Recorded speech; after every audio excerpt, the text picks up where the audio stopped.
পার্বত্য চট্টগ্রাম বিষয়ক মন্ত্রীর পদ থেকে পদত্যাগের পর নানা আলোচনা সমালোচনার মধ্যে অবশেষে নিজের অবস্থান পরিষ্কার করেছেন দীপেন দেওয়ান। পদত্যাগের কারণ ব্যাখ্যা করার পাশাপাশি তিনি জানিয়েছেন, রাজনৈতিক জীবনের শেষ দিন পর্যন্ত বিএনপির সঙ্গেই থাকবেন তিনি।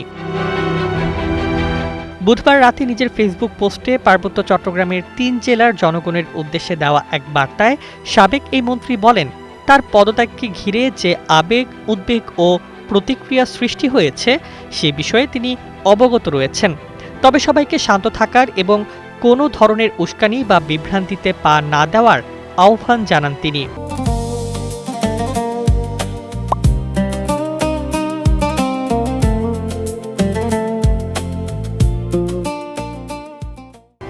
দীপেন দেওয়ান বলেন, পার্বত্য চট্টগ্রাম পাহাড়ি, বাঙালি ও অন্যান্য সব সম্প্রদায়ের মানুষের। এই অঞ্চলের শান্তি, সম্প্রীতি ও উন্নয়ন রক্ষার দায়িত্ব সবার। মতপার্থক্য থাকতে পারে, কিন্তু তা যেন কখনো বিভেদ বা সংঘাতের কারণ না হয়। এর আগে গত সোমবার তিনি মন্ত্রীর পদ থেকে পদত্যাগ করেন। পদত্যাগপত্রে তিনি উল্লেখ করেন, দায়িত্ব গ্রহণের পর থেকেই বিভিন্ন শারীরিক জটিলতায় তিনি ভুগছিলেন। অসুস্থতার কারণে মন্ত্রণালয়ের নিয়মিত দায়িত্ব পালন কঠিন হয়ে উঠেছিল। সরকারের উন্নয়ন কর্মকাণ্ডের গতি বজায় রাখতে এবং প্রশাসনিক কার্যক্রম আরও কার্যকর করার স্বার্থেই তিনি পদ ছাড়ার সিদ্ধান্ত নিয়েছেন। তবে তার পদত্যাগের খবর প্রকাশ হওয়ার পর রাঙামাটিতে বিএনপি ও এর অঙ্গ সংগঠনের নেতাকর্মীরা বিক্ষোভে নামেন। তারা সড়ক অবরোধ, টায়ার জ্বালিয়ে প্রতিবাদ এবং পদত্যাগপত্র প্রত্যাহারের দাবি জানান।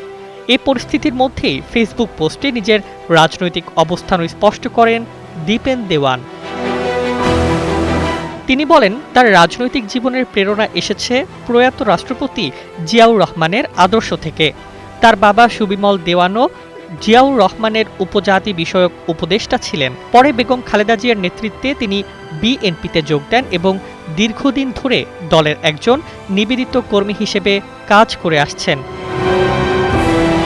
ফেসবুক পোস্টে দীপেন দেওয়ান দৃঢ়ভাবে ঘোষণা করেন, বাংলাদেশ জাতীয়তাবাদী দল বিএনপি আমার রাজনৈতিক আদর্শের ঠিকানা। জীবনের অবশিষ্ট সময়েও আমি এই দল, এর আদর্শ এবং দেশের জনগণের কল্যাণে নিজেকে উৎসর্গ করতে চাই। বিএনপি আমার শেষ ঠিকানা। তিনি আরও বলেন, ব্যক্তি নয়, জনগণের কল্যাণই সবচেয়ে বড় বিষয়।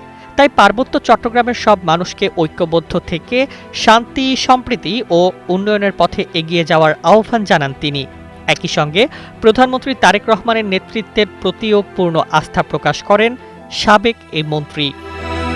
News desk, ২১ television.